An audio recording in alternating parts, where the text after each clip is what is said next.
انبیاء کرام علیہ السلام کے ساتھ اکثر لوگ لکھتے ہوئے صاد شارٹ میں درود شریف لکھ دیتے ہیں، یا پھر ایس اس طرح درود شریف لکھ دیتے ہیں، تو اس طرح درود شریف لکھنے کیسا، اس بارے میں وضاحت فرما دیں۔ انبیاء علیہ السلام کے ساتھ جو ہے وہ صاد یا عین لکھتے ہیں نا، صاد سے مراد صلی اللہ علیہ وسلم اور عین سے مراد علیہ السلام، اور نبی پاک علیہ السلام کے نام مبارک کے ساتھ صاد لام عین میم، یعنی کہ صلی اللہ علیہ وسلم کا مخفف جو ہے نا وہ بنا دیتے ہیں۔ تو حکم شرعی یہ ہے کہ انبیاء علیہ السلام کے ناموں کے ساتھ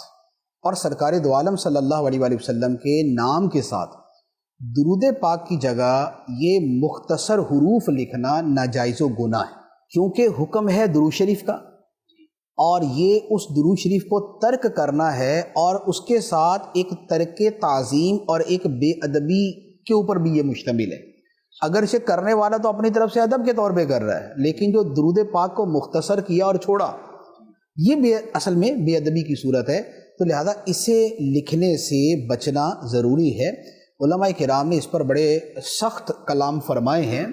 کہ ایسے بندے کے بارے میں خدشہ ہے کہ اس کا ایمان پر خاتمہ نہ ہو،